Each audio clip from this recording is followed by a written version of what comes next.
नमस्कार, आप देख रहे हैं सीटर न्यूज। मैं हूं आपके साथ प्रियंका। तीसरे चरण में प्रचार प्रसार थम गया है। जी हां, कल शाम 6 बजे जो तीसरे चरण का प्रचार था, जो अभी प्रचार का शोर था, वो थम गया। 20 फरवरी को यानी कि कल के दिन 16 जिले, साथ ही 59 विधानसभा सीटें जहां पर मतदान होगा। हाथरस, फिरोजाबाद, एटा, कासगंज, मैनपुरी, फर्रुखाबाद, कन्नौज, इटावा, औरैया, कानपुर देहात, कानपुर नगर, जालौन, झांसी, ललितपुर, हमीरपुर, महोबा, ये वो जिले हैं जहां पर तीसरे चरण का मतदान होना है। आपको बता दें कि 16 जिलों में चुनाव होना है और उनमें से 9 जिले यादव बहुल आबादी वाले हैं, जिसको यादव लैंड कहा जाता है। और इसमें फिरोजाबाद शामिल है, मैनपुरी शामिल है, इटावा शामिल है, एटा भी इसमें शामिल है और इनको यादव लैंड के नाम से जाना जाता है। और यादव लैंड यानी कि समाजवादी पार्टी को बहुत उम्मीदें हैं इस यादव लैंड से, लेकिन 2017 का जो नतीजा सामने आया था इस यादव लैंड से, वहां से समाजवादी पार्टी को काफी हद तक निराशा लगी थी। लेकिन सवाल ये उठता है कि यादव लैंड 2017 से लेकर 2022 तक, यानी कि 2017 के विधानसभा चुनाव से लेकर इस 2022 के विधानसभा चुनाव के बीच में कितना बदला है। क्या एक बार फिर से 2012 में जिस तरीके से इसी यादव लैंड में समाजवादी पार्टी की जो साइकिल है उसने ऐसी रफ्तार भरी थी कि एक तरीके से देखा जाए तो बीजेपी का सुपड़ा साफ हो गया था 2012 में। लेकिन 5 साल सत्ता में समाजवादी पार्टी और उसके बाद 2017 में बीजेपी ने सबसे ज्यादा यादव लैंड में कमल खिलाए थे।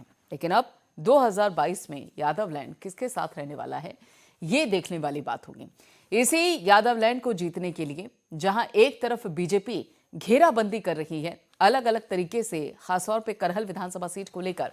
करहल विधानसभा सीट हॉट सीट है, पहली बार अखिलेश यादव विधानसभा चुनाव यहां से लड़ रहे हैं और ऐसे में इस सीट पर फील्डिंग जो है बीजेपी वो बहुत सख्ती से लगा रही है।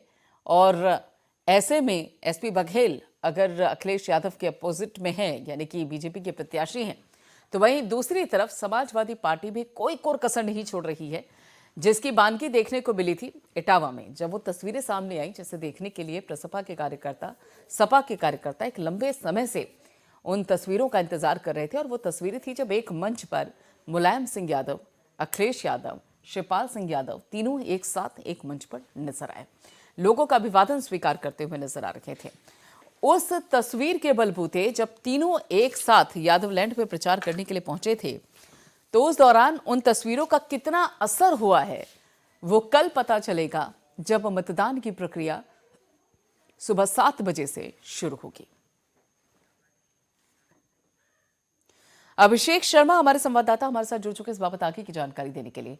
अभिषेक, यादव लैंड यानी कि पूर्वांचल के भी लगभग देखा जाए तो कुछ जिले हैं, और पूर्वांचल के तो नहीं, माफ कीजिएगा, यहाँ पे पश्चिमी उत्तर प्रदेश के भी कुछ जिले हैं जिस पर वोटिंग होनी है। लेकिन सबसे ज्यादा जो नजर है वो यादव लैंड पे बनी हुई है। तो ऐसे में अभी तक क्या सुगबुगाहट है? प्रचार का शोर तो थम चुका है, अब मतदान की प्रक्रिया को लेकर क्या कुछ तैयारियां हैं? देखिए, मतदान के लिए प्रशासन पूरी तरीके से तैयार है और मतदान बेहद ही शांतिपूर्वक होगा। लेकिन जैसे आपने बात की करहल की, यादव लैंड की, तो इस बार समाजवादी पार्टी बेहद उत्साहित है।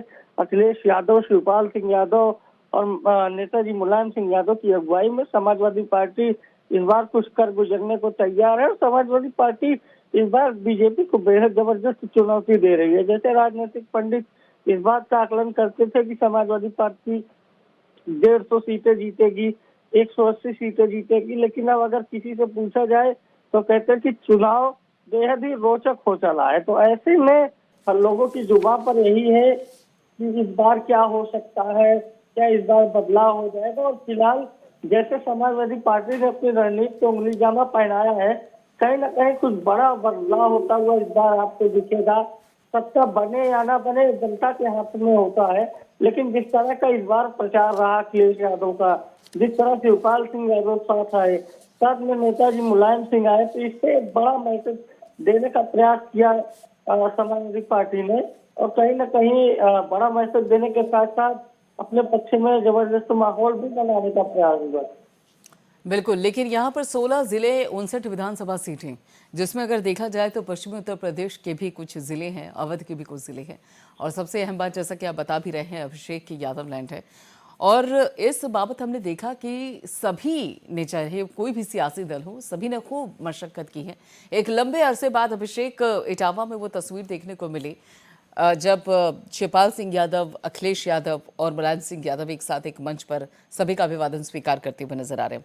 करहल पे बताया जा रहा है बड़ी अच्छी जो फील्डिंग है वो बीजेपी करने के दावे कर रही है, लेकिन उस फील्डिंग पर जो तस्वीर है जिसमें तीनों दिग्गज चेहरे समाजवादी पार्टी के एक साथ नजर आए थे, कितनी भारी पड़ी है? देखिए, मैं पहले से ही लगातार कहता आया हूँ कि चाहे अखिलेश यादव हो या सीएम योगी आदित्यनाथ हो, जो बड़े नेता हैं, जो सर्वमान्य नेता हैं, उनके लिए विधानसभा और लोकसभा का चुनाव कोई बहुत चुनौतीपूर्ण नहीं होता है। हाँ, एसपी सिंह बघेल केंद्रीय मंत्री हैं और चुनाव लड़ रहे हैं, तो कहीं थोड़ी बहुत टक्कर दे दे वो अलग बात है, लेकिन इस बार का जो चुनाव है, खासकर करैल का चुनाव है, अब देखिए नेताजी मुलायम सिंह यादव संबोधित करने गए थे, वहां पर भीड़ देखकर आप अंदाजा लगा सकते हैं कि लोकप्रियता का स्तर क्या है और कितने ज्यादा करैल, मैनपुरी और आसपास के क्षेत्रों में समाजवादी पार्टी का वर्चस्व भी है। चलिए, बिल्कुल, बहुत बहुत शुक्रिया अभिषेक इस सारी अपडेट के लिए, सारी जानकारी के लिए।